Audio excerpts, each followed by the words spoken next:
¿Quién mejor que Hernando Tavera, del Instituto Geofísico del Perú? Hernando, gracias por acompañarnos. Para conversar acerca de lo que nos toca en adelante, como habitantes de esta hermosa tierra, pero también quienes hemos sufrido en su momento un terremoto, un movimiento sísmico de envergadura, lo que puede ocurrir en los próximos tiempos, vamos a decirlo, para no sonar tan catastrofistas, pero hay que estar preparados. Lo he escuchado, Hernando, en estos últimos días hablar muy seriamente de los riesgos sobre el Perú respecto a los sismos que hemos experimentado y que podríamos experimentar. ¿Ante qué nos enfrentamos, Hernando? Hay una cosa muy importante, creo que también hay que considerar. A ver. Nosotros nos sentimos maravillados de vivir en el Perú, sus cordilleras, sus valles, sus ríos. Pero la pregunta mágica es, ¿cómo se dio origen a toda esa topografía hermosa que tenemos? ¿Cómo emergieron los Andes? Exactamente. Y ¿cómo emergen los grandes nevados? ¿Cómo se forman las cuencas, los ríos, ¿no? Bueno, y todo eso, pregunta. El punto de partida, aunque no quisiéramos entenderlo así, son los sismos. Si no hubiera habido sismos, no tuviéramos la cordillera y la cordillera que da origen a todo esto que nosotros disfrutamos como sociedad, ¿no? Y esto nos dice de que el planeta Tierra sigue su evolución, sigue su transformación en el tiempo. Por lo tanto, siempre vamos a tener sismos, erupciones volcánicas y todos los efectos asociados. Si yo vivo en una zona sísmica, lo más lógico es que sigamos teniendo sismos. Así es, y el Perú es una zona sísmica. Exactamente. Y vamos a ver un cuadro, señor director, que precisamente ha preparado el Instituto Geofísico del Perú. Luego vamos con esto, porque Te asusta. Asusta un poco, pero lo vamos a comentar en breve con Hernando Tavera. Porque usted mencionaba precisamente cómo el Perú surge a partir de esta geografía que tenemos y de la cual nos sentimos tan orgullosos, sobre todo por la situación de los sismos que se han venido dando en nuestro territorio. Y aquí tenemos, ¿qué es lo que tenemos, Hernando? Tenemos el mapa sísmico del Perú con los eventos sísmicos de los últimos 60 años. Solo aquí, los últimos 60 años. Wow. Son todos los sismos reportados en 60 años. Vemos puntos rojos, que son los sismos que ocurren hasta 60 kilómetros de profundidad. Los verdes entre 60 y 300 kilómetros y los azules entre 500 y 700 de profundidad. Es decir, que en nuestro territorio ocurren sismos desde la superficie hasta 700 kilómetros de profundidad. Y muchas veces son imperceptibles para los humanos. Los que son más profundos, como los azules, que son entre 500, no se percibe el sacudimiento. Ahora, los profundos, que no se perciben, veo que están en la zona de selva, en la zona oriental. Sí. Sin embargo, más hacia la costa, donde se concentran las grandes ciudades del Perú, ¿no es cierto?, son los puntos rojos. De toda esta sismicidad, el 70% de los eventos ocurren frente a la costa. Pero hoy en día estamos hablando con mayor frecuencia de este tema. Y ahí podemos poner el segundo cuadro, señor director, que claro, parece extraído de una película de terror, pero lamentablemente es la realidad que ha acontecido en las últimas semanas. Lo que tenemos aquí es el registro de distintos movimientos sísmicos, algunos ya denominados terremotos por las imágenes, la devastación, los edificios caídos, la pérdida de vidas humanas. Pero me quiero centrar, además de los números que están allí, que ustedes pueden ver en casa, esta gran línea roja, mancha roja, ¿no? Este zigzagueo que conocemos como el cinturón de fuego del Pacífico. ¿Cómo lo entendemos en función al mapa anterior? No, lo que tenemos que entender aquí es que en esta zona las placas se mueven con la mayor velocidad con respecto a las otras. Cuando hablamos del continente viejo, hablamos de Europa. El continente viejo continente, así porque este es estable, no se mueve. O sea, por eso no hay sismos. Bueno, o es tan noticioso que de pronto haya un sismo en Italia. No, en Italia es una cosa importante por la actividad volcánica. Por la actividad volcánica. Vámonos a Alemania, pero Suiza, es muy poco. España, Francia, ¿no? Ahí no hay sismos. Hace poco hubo uno en Granada. Pero, sur de España, Mediterráneo. Suena muy poco. Claro. Pero en todo caso, esta es la zona donde las placas se mueven a mayor velocidad, por lo tanto, aquí ocurren continuamente los eventos de gran magnitud. Aquí estamos viendo solamente eventos de 7, no pasan de 8. Pero si retrocedemos un poquito más... Estos son recientes, en realidad, de los últimos 2 meses. Sí, retrocedemos un poco más, vamos a encontrar el sismo de Chile del 2010, 8.8. Así es. El de Japón, 2011, 9.0. Wow. O sea que esta zona es la dinámicamente más activa. Acá está. Japón, Chile, que se ha mencionado, que no figura aquí porque ha ocurrido hace 16 años. Exactamente. 8.8 y en realidad... Exactamente. Tremendo. Y históricamente se han conocido también, ¿no?, verdaderos cataclismos en la zona de San Francisco, como hace 200 años aquí en el Perú, aquí en Lima, hace 280 años. De allí que se hable de este prolongado silencio sísmico. ¿Qué significaría un sismo de magnitud 8 o por encima de 8, como se menciona? Si hablamos de un sismo que ocurra frente a la costa de Perú, significa que vamos a tener altos niveles de sacudimiento del suelo. En el sismo de Pisco 2007, el sacudimiento del suelo llegó a 350 centímetros por segundo al cuadrado. En el sismo de Chile 8.8, Santiago se sacudió con valores de casi 800 centímetros por segundo al cuadrado.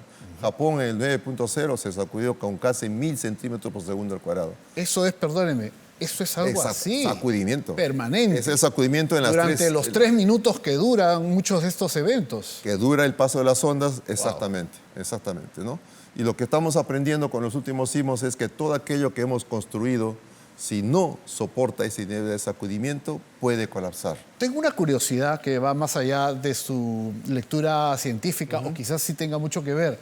Hablaba usted del movimiento. En el terremoto de Colombia, que ha tenido lugar hace menos de un mes, hace 20 días, casi una quincena en realidad, he visto videos en los que la gente que ya logra salir de un edificio, una casa, está en medio de una pista o está en medio de un campo, no puede permanecer de pie. El movimiento que están en el piso, incluso en el piso. En el caso de Colombia, el sacudimiento solo llegó a 420, 430. ¿No? Realmente con una aceleración que llega a 150, 200, ya no vamos a poder mantenernos en pie. Vamos a perder el equilibrio muy rápidamente. ¿Es un tema de magnitudes? ¿Es un tema de profundidades? No. ¿Cómo lo puede explicar Hernando Tavera de la manera más sencilla para que tomemos conciencia de este Voy a tratar de hacer eso. Los daños estructurales no dependen de la magnitud del sismo, dependen de qué tan fuerte se sacude el suelo. Ya. En otras palabras, si aquí hiciéramos explotar un balón de gas, esto se daña. Pero si el mismo balón de gas lo hago estallar a 10 calles de aquí, esto se sacude. Así y es. si lo hago estallar a 1 kilómetro, aquí se siente un ruido. Entonces, el daño va a depender. Mire, el balón de gas, vamos a decir que es 8-0. 8-0 aquí, 8-0 allá. El daño va a depender de qué tan cerca está de donde nos encontramos. Y un sismo de magnitud 5.4 como el de Chupaca puede generar tanto daño como uno de 7 que esté frente a la costa a 60 kilómetros más adentro, por ejemplo, ¿no? ¿Por qué? Porque estamos muy cerca de las áreas urbanas y generamos altos sacudimientos del suelo. Ese es el tema, básicamente. Ahora, cuando muchas personas dicen es bueno que haya algunos remesones, temblores que llamamos nosotros, donde claro, es bueno decimos porque no hay víctimas mortales, puede haber algún daño material, no pasa a mayores, pero sentimos como que la energía se va liberando y por eso no tenemos ese gran movimiento sísmico, ese gran estallido. ¿Eso tiene asidero? Hay un tema importante. La magnitud del sismo está asociada al área de ruptura. Entonces, imaginemos, lanzo una moneda de 5 soles a la pileta de agua, lanzo una moneda, pongámosles magnitud 5 eso, lanzo un ladrillo, magnitud 6, lanzo una bolsa de cemento, magnitud 7, pues lanzo, no sé, algo mucho más grande, entonces las cosas van cambiando, ¿no? Entonces, no hay comparación entre que un sismo de magnitud 4, 5, 6 pueda liberar energía de uno de 8 o uno de 8.5. La diferencia es logarítmica por el área que se está generando la liberación de energías. Es una idea equivocada que tenemos. Pero también siempre... Le he vuelto a escuchar en estos días. Sí, sí, yo lo sé. Que dentro de todo estos movimientos sísmicos van liberando energía que evita que llegue ese gran movimiento que todos no queremos que llegue nunca, de 8.8, como se ha alertado. Lamentablemente los sismos son cíclicos, todos vuelven en el tiempo, solo tienen que tomarse el tiempo necesario, ¿no? Y ha de ocurrir en el momento. Pero más allá del sismo, hay una cosa interesante que yo he estado comentando, ¿no? Supongamos que el sismo de 1746 se repite. Misma magnitud, misma área de ruptura. Que vino con maremoto. Misma liberación de energía, misma duración. Si todo es lo mismo desde 1746, entonces, ¿qué ha cambiado? La ciudad ha crecido. La ciudad es diferente. Hay más población, más viviendas. Entonces, realmente el problema no es el sismo. El problema es cómo hemos crecido para ir construyendo ciudades en más o en menor riesgo. Y ahí hay un problema muy grande, que es la precariedad con la que muchos han construido en áreas de por sí riesgosas, ¿no? Por eso he estado yo recomendando siempre, yo no sé qué va a pasar con mi casa, pero lo que yo sí puedo marcar la diferencia que me puede salvar la vida es hacer mis simulacros en familia. Ya. Eso es importante. Saber cómo salir, Cómo por dónde salir. y despejar la zona por donde voy a salir. Yo debo haber, por más que mi casa sea muy precaria, ya debo haber identificado por dónde debo ir, qué debo hacer, hablar con la familia. Yo he estado diciendo, por favor, el sábado y el domingo, róbenle 10 minutos a ese día y hagamos simulacro en familia. Porque de ahí adelante no sabemos. Es bastante complicado. Bueno, algunos testimonios de lo que ha ocurrido en Colombia, sobre todo, indican que haber practicado, participado de simulacros ha servido para que muchas personas logren salir y evitar un colapso mayor, ¿no? En Venezuela, en cambio, los testimonios que nos llegaban es que allí no ha habido mucha cultura preventiva. Porque siempre reaccionamos cuando ocurre el sismo. Así es. Y nos olvidamos que somos un país sísmico. Eso simplemente. ¿Se puede establecer una diferencia para que entendamos todos los que no somos especialistas en la materia? ¿Cuán devastador puede ser un sismo por encima de magnitud 8, que es el que tememos en Lima, respecto a lo que hemos visto en Colombia y Venezuela? Yo creo más grave, igual de grave. Es que todo va a depender lo que está expuesto al sacudimiento del suelo. Quizás una comparación, lo que siempre hacemos, ¿no? Japón ha tenido un sismo de 9.0, estructuralmente como es Japón. Venezuela tiene un sismo de 7.5, estructuralmente como ha sido, ¿no? Así es, una gran diferencia entre uno y otro. Exactamente. Chile, el 2010, ha tenido poquísimo daño estructural. En Japón, en realidad, lo que, usted me corregirá, lo que genera quizás un mayor daño es el tsunami. El tsunami generó, el 2011 fue el tsunami básicamente, porque generó el tema del reactor también. Pero más allá de eso, Japón respondió perfectamente. Claro. Es importante recordar que Chile tuvo un terremoto el año 2010 de 8.8 de magnitud, pero se reportaron 500 fallecidos. En Chile también ha habido siempre una cultura importante de prevención ante el tema. Mire, este año hemos dado la noticia, así en todos los medios de comunicación, de un sismo de 8.8 en Canchaca. Fue la noticia del momento. Pero al día siguiente nadie habló del sismo. Pero salió la autoridad de Canchaca y dijo, hemos tenido un sismo muy fuerte, ninguna estructura fue dañada, nos ha ido bien. Es que ellos construyen ya. Y no pasó nada. Ellos construyen en función a que podía llegar un sismo de esa magnitud. Entonces, realmente, ¿dónde está el problema? Sí, ¿no? recuerdo, es cierto que la noticia fue muy corta, fue el día mismo del evento y ahí quedó porque no se reportó mayores daños. ¿No? Esto en Rusia, si no me equivoco, en la zona norte, por Siberia. Ahora, yo le preguntaba, ¿cuál puede ser, para que entendamos todos, la diferencia de un sismo por encima de magnitud 8 en el Perú respecto a lo que se ha visto en Colombia? Porque las imágenes las tenemos muy frescas, pero yo le escuchaba a usted decir que la diferencia entre un sismo de magnitud 8 respecto de un sismo de magnitud 9, que suena atroz, pero podría ocurrir en el Perú, es una diferencia... Es 30 veces más energía. ¿Cuántas bombas? Comparativamente. La idea es ¿Cuántas bombas de Hiroshima, no? Nos la reímos idea, un poquito, pero porque queremos que todos entendamos el riesgo al que estamos expuestos. En los libros uno encuentra lo siguiente, de una manera muy sencilla, dice, imaginémonos que explota una bomba atómica como Hiroshima. Listo, dice. Eso, la energía que libera es equivalente a un sismo de magnitud 5. La energía que libera uno de 6 es 30 veces más energía, o sea, 30 bombas. Wow. Uno de 7, solo la diferencia de 1 en magnitud es 30 veces una bomba de Hiroshima. Por eso, el de 5 es una bomba. El de 6, 30 bombas. El de 7, 900 bombas. El de 8, 27.000 bombas. Y el de 9, 810.000 bombas. ¿No? Es una escala Esa es logarítmica. La energía que se libera, ¿dónde? En el subsuelo. En el subsuelo. No es en la superficie. No es que vamos a desaparecer 27.000 veces lo que desapareció en la ciudad de Hiroshima. El tema es que cuanto más grande la magnitud, el área de sacudimiento es mucho más grande. Mucho más grande. Esas ondas van hacia la superficie. Exactamente. Sacuden los suelos, como las olas que decimos, comienza a sacudir. O sea, eso, más o menos, eso fue lo que tuvo Chile el 2010 con su terremoto de 8.8. Y Japón cuando estuvo en 9.1. Wow. Entonces...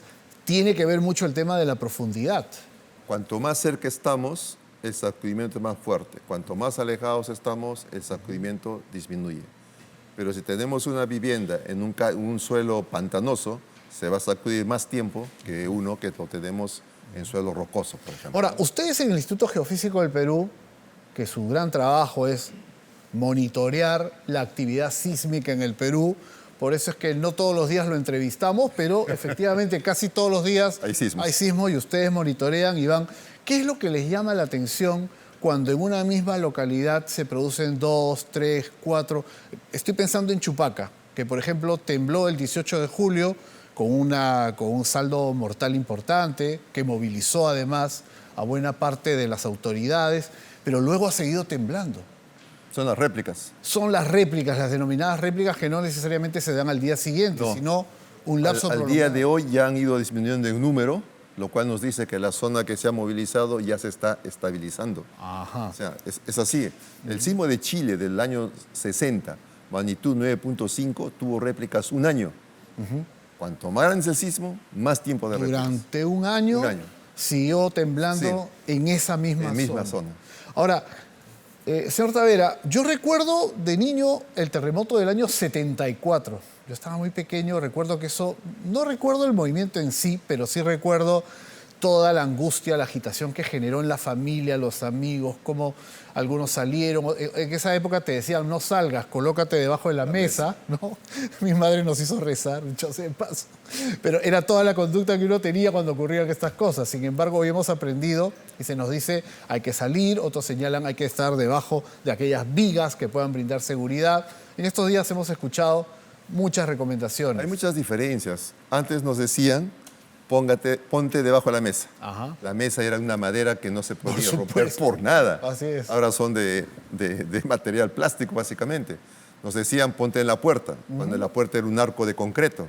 Ahora ya no lo es, ¿no? En el colegio, debajo del pupitre. Exactamente. Esa madera que Así no se rompía con nada.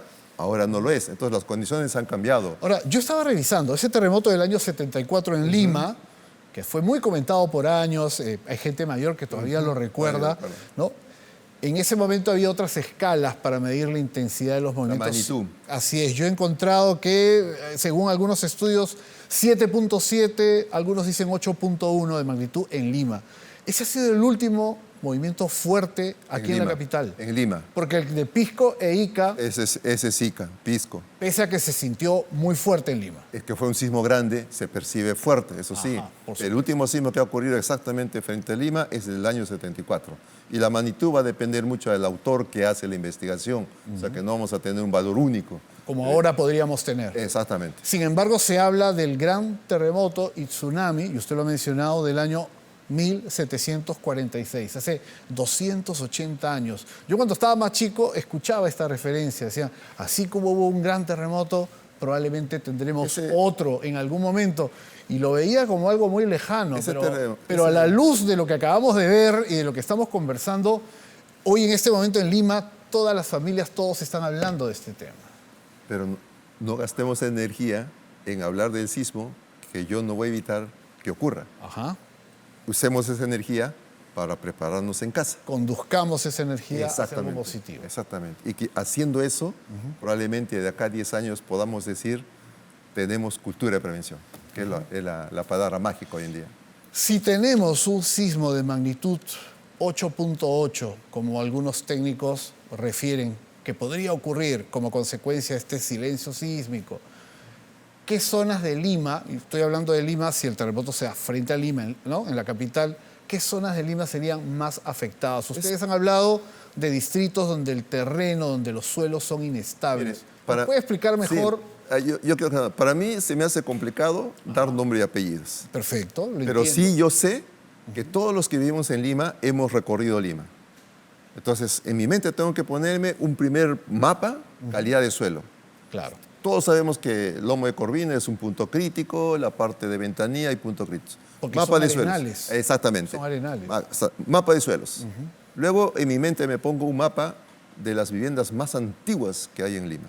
Ajá. Luego me pongo un mapa. Perdón, ahí. Barrios Altos, centro de Lima. Bueno, ¿no? Ya lo está viendo en su... Claro, cualquiera en casa también lo debe. Por eso, a eso voy. Ajá. Luego uno pone un mapa de todas las casas autoconstruidas. ¿Dónde están? Ya. Luego se pone el mapa. Autoconstruidas dependiendo el esfuerzo que cada quien hizo. Si contrató a un ingeniero, un arquitecto, o solamente el maestrito de obra, si utilizó el ladrillo que debía utilizar Exacto. o utilizó el ladrillo que es de techo en la pared. O sea, hay diferencias. Luego ponemos el mapa de uso morfológico o morfología de suelos, la ribera de los ríos, quebradas, Ok. ladera de los cerros. Y luego ponemos el mapa de dónde está la mayor cantidad de población. Si sumamos todos esos mapas uno y otro, vamos a tener qué áreas van a ser las más vulnerables. O sea, a usted no le gusta decir, por ejemplo, en La Molina, No. por ejemplo, en Villa El Salvador. No, si le Es que es muy general, porque puede que haya espacios dentro de determinados distritos. ¿Usted dónde vive? Yo vivo en Miraflores, Mejor no le cuento qué va a pasar. pero no vivo cerca del acantilado. Mejor es reír que llorar, pero hay que tomar precauciones, como usted dice.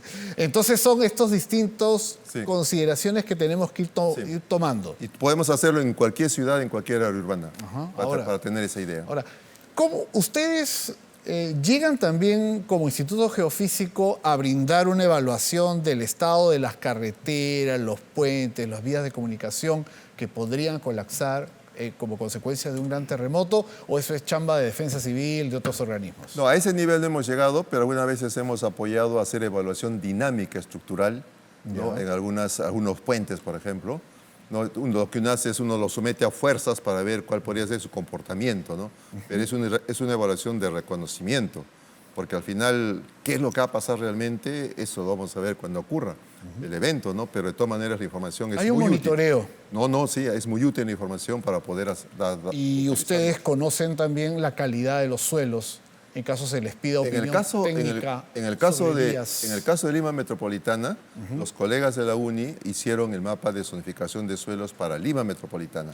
Ok. Ya, nosotros hemos estado trabajando fuera de Lima. Ya tenemos para Entendido. ciudades de Ica, de Ancash, de Arequipa, de Cusco hemos estado también trabajando, por ejemplo, ¿no? Entonces, fuera ahí están los mapas. Y todos esos mapas están en un repositorio que se llama Zonifica Perú. Y cualquier persona puede ingresar ahí, bajar el mapa, bajar la información, bajar el informe, todo está O asequible. sea, la información la tenemos, Está libre. el tema está sobrediagnosticado. Sí, exactamente. Todo está libre, ¿no? Donde falta desarrollo y diagnóstico concreto probablemente sea en estos sistemas de alerta a través de teléfonos de los cuales se habla con mucha naturalidad en países como México y otros, y sin embargo en el Perú sigue siendo una promesa. ¿Funcionan estos sistemas de alerta, señor Tavera? Mire, hay una cosa importante, ¿no? En México, hablamos de México, pero México ya ha tomado casi 15 años Ok. poner en operativo un sistema que hoy en día, después de 30 años, está dando frutos. 15 años. Pero es 15 años de preparación. Claro. Nosotros hemos iniciado ese camino. Prueba-error. Nosotros hemos iniciado. Ahorita estamos en un plan de prueba-error. Porque usted también tiene que entender de que si se da una alerta y no pasa, o no se da y pasa, es muy complicado dentro de lo que se puede generar un problema social. Es lo que usted nos dice entonces, que estamos en camino de contar Sí. con esa herramienta, porque lo que tenemos hoy en día es una alerta de lluvias o una alerta de tsunami vinculado a la información que la Marina prepara Claro. cuando hay un evento al otro lado del Pacífico Claro. incluso. Pero no contamos aún con una herramienta que nos pueda alertar. ¿Con cuántos segundos lo puede hacer? La alerta va a depender mucho qué tan cerca yo estoy del evento sísmico. Ya. Cuanto más cerca estoy, menos tiempo. Cuanto más alejado estoy, mucho más tiempo. A ver, pero si yo le entiendo, en el caso de un terremoto en Lima, nos A ver. daría poco tiempo de alerta, Sí. pero aún sería una alerta, unos segundos que Mire, podrían ser vitales. pongamos como ejemplo México, que es el sistema que usted ha mencionado. Sí, que es el Los que más... sismos- los Me imagino sismos- que en Japón también cuenta con un sistema de ese tipo. En México, los sismos ocurren frente a Acapulco. La alerta fue diseñada para la México capital. Ellos tuvieron un gran terremoto Y el año México, 85. Y Claro. México capital está a 400 kilómetros de la línea de costa. Cuando ocurre el último evento del año 2019, la alerta para la Ciudad de México llegó casi con 55 segundos de anticipación. Wow. Pero para Acapulco, Guerrero, 0. O sea, mientras ellos temblaban y padecían, en Ciudad de México se estaban preparando. alertando.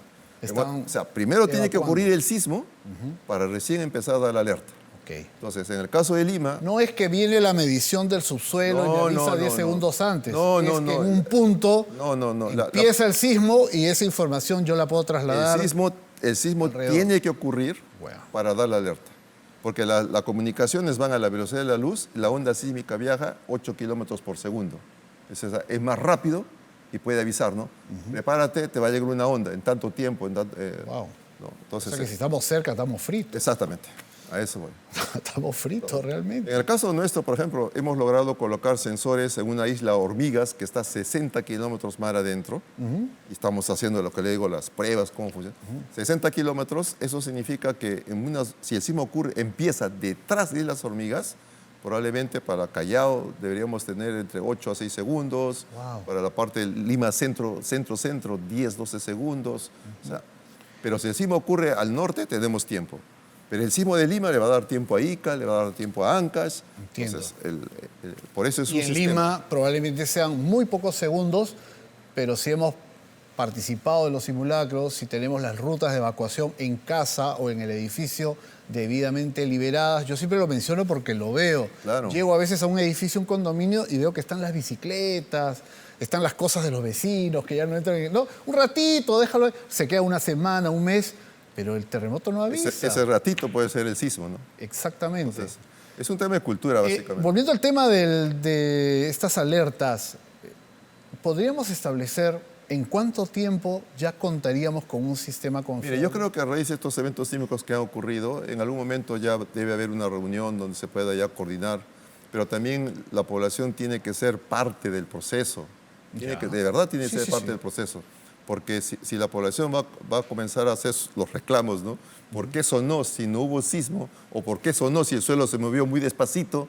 Entonces, la idea es que tenemos que hacer prueba y es un tema científico en realidad, claro. No depende de la voluntad de una persona, pero sí de un trabajo dedicado, conjunto, para que esto pueda resultar lo antes posible. Si usted diseña un auto de high tecnología, usted tiene que someterlo a pruebas antes de venderlo. Por supuesto. Pues es igual que nosotros, si hablamos de vidas, ¿no? También tenemos que someterlo a pruebas para estar seguro que lo que vamos a dar realmente nos ayude a cumplir el objetivo que buscamos. Pero entonces ahí, y para ir cerrando ya, ¿es un tema de voluntad política, de presupuesto? No, eso se ha sacado bien.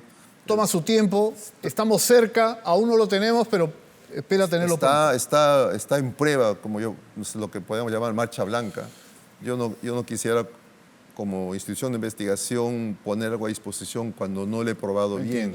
Yo sé que hay riesgos, sé que ahorita puede ocurrir, pero es parte de ese proceso, ¿no? a fallar. Bueno, quiero agradecerle mucho porque Hernando nos ha ayudado a entender estos riesgos. Los titulares son fáciles de vender, ¿no? Inminente sismo en algún momento, hay que estar preparados, pero si realmente entendemos lo que está en juego y lo que nos toca hacer a los ciudadanos, pues como que efectivamente esta información puede salvar vidas.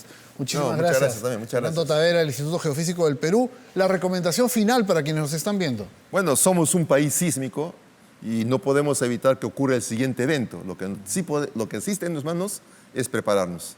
Los sismos es problema de la naturaleza. El desastre, la prevención, ese es nuestro problema. Entonces tenemos que saber ser parte de ese proceso. Bueno, y cuando veamos nuestras cumbres nevadas, fértiles tierras, ríos quebradas. Preguntémonos, ¿quién puso todo eso? El sismo. Bueno, hay que tomarlo con un poquito de humor, aunque sabemos que la situación nos tiene que tomar a todos comprometidos. Muchísimas gracias nuevamente, Hernando Tavera. Muy clara la explicación.